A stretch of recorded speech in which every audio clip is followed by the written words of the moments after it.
The hall was silent, yet every eye was on her. Maureen sat in the middle of the disciplinary panel, her heart pounding like a drum. The cold stares from the lecturers, the murmurs from her classmates, the weight of the accusations, it was too much to bear. Just a few months ago, she had been the pride of the university, the girl everyone admired. Now, she was being accused of something she had never done. Her lips trembled as she tried to speak, but the words wouldn't come out. How did she get here?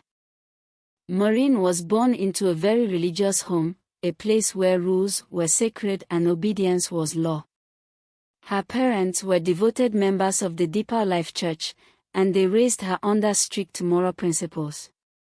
Trousers and makeup were forbidden as they were seen as worldly distractions. But Maureen didn't need artificial enhancements, her beauty was breathtaking. Her smooth skin, perfect facial features, and naturally curvy body turned heads wherever she went. From a young age, Maureen was different.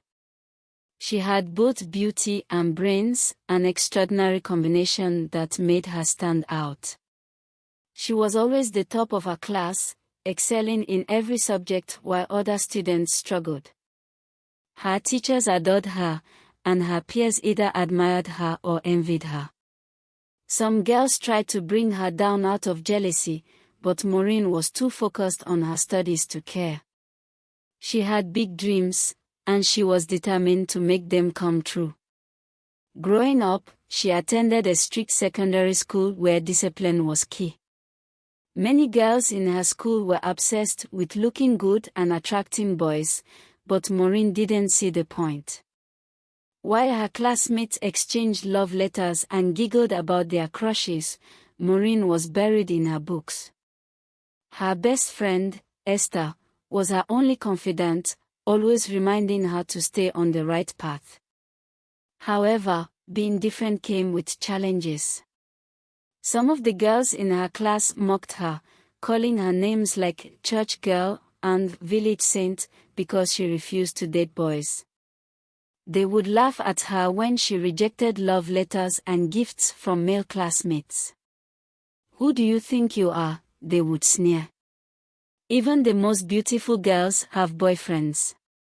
But Maureen didn't let their words get to her. She remained focused, knowing that her education was far more important than fleeting relationships.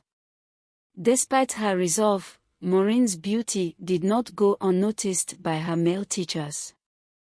Some admired her dedication and often used her as an example of a hardworking student. Others, however, had different intentions. A few teachers would find excuses to keep her back after class, offering to help her with subjects she was already excelling in. But Maureen was sharp. She knew when a conversation was straying beyond academics and always found a way to excuse herself. When exams came, she was the one they all ran to for help. Teachers often used her as an example of hard work and dedication, and this made some of her classmates respect her even more. By the time she graduated, she was the best student in her set, scoring distinctions in all her subjects. Her parents were beyond proud, and they prayed for her continuous success. Now, before we continue, if you have watched up until now, it is because you enjoyed the story. Please be kind enough to give this video a like, drop your comments, and subscribe for more interesting stories like this. Now back to the story. She secured admission to a prestigious university, where she vowed to maintain her principles. She continued dressing modestly in long skirts and without makeup, standing out for her natural beauty and intelligence. Her presence was magnetic. Many students, especially the boys, noticed her. Some girls admired her confidence, while others whispered jealous words behind her back. Even lecturers couldn't help but notice her. During lectures, some would smile as they complimented her brilliance, and others would often find ways to mention her beauty in class discussions. Miss Maureen, one professor once said during a class on ethics, is a perfect example of someone who embodies both wisdom and grace. The entire class chuckled, and Maureen, though embarrassed, only nodded politely. However, behind closed doors, in the lecturer's office, she became a topic of discussion. "Have you seen that girl, Maureen?" one lecturer would say. "She is different. Such natural beauty, and she's brilliant too." "Oh, that one. She carries herself like a queen," another would add. "No makeup, no fancy clothes, yet she still outshines all these other girls who try too hard." Some lecturers admired her genuinely, while others spoke of her with ulterior motives. "She doesn't even look at men," a younger lecturer commented one day. "I wonder if she's just pretending or if she really is that disciplined." "Give her time," an older lecturer chuckled. "These types always crack under pressure. Let's see if she will still be the saint she is now by the time she graduates." Then came Petra. Petra was different from Maureen in every way. She was outgoing, fashionable, and always surrounded by attention. She loved partying and living in the moment. When she first met Maureen, she was fascinated by her. "You are wasting your beauty," she told her one day. "Girls who aren't even half as pretty as you are living the good life, and here you are stressing over books." At first, Maureen laughed it off. She was raised better than that. But Petra was persistent. She kept planting ideas in Maureen's mind, slowly breaking down her resolve.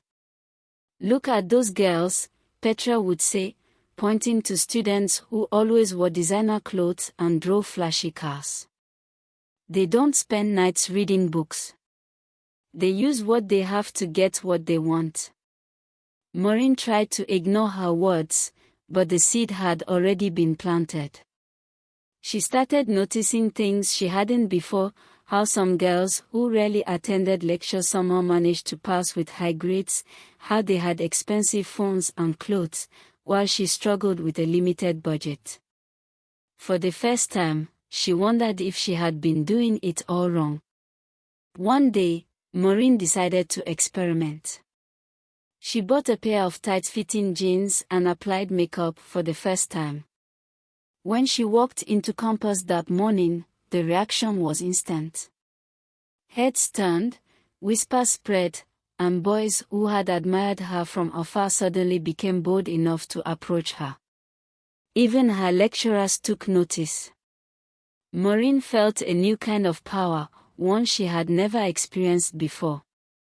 Her transformation didn't stop there. She started attending parties with Petra, dancing late into the night instead of reading. Studying became a thing of the past. Male lecturers who had previously respected her intelligence now flocked around her, offering her high grades in exchange for friendship. She accepted the grades but never gave them what they truly wanted, believing she was still in control. For a while, life seemed perfect. Maureen had money, admiration, and privileges she had never imagined. But she did not see the storm brewing ahead. Petra, the same friend who had encouraged her transformation, soon became envious. Maureen was now more popular, attracting the best attention, and this did not sit well with Petra. She decided to bring Maureen down. One evening, she spread a rumor that Maureen had been boasting about how she manipulated men for grades. The news reached one of the lecturers who had been hoping to get closer to Maureen. Furious at being deceived, he reported her to the school authorities. A formal investigation was launched. Though Maureen pleaded her innocence, the evidence against her was overwhelming. No one believed she had not exchanged favors for grades. The university expelled her, and just like that, all her dreams came crashing down. Maureen was devastated. She had lost everything: her education, her dignity, and the respect of her family. Returning home in disgrace, she was met with disappointment and sorrow.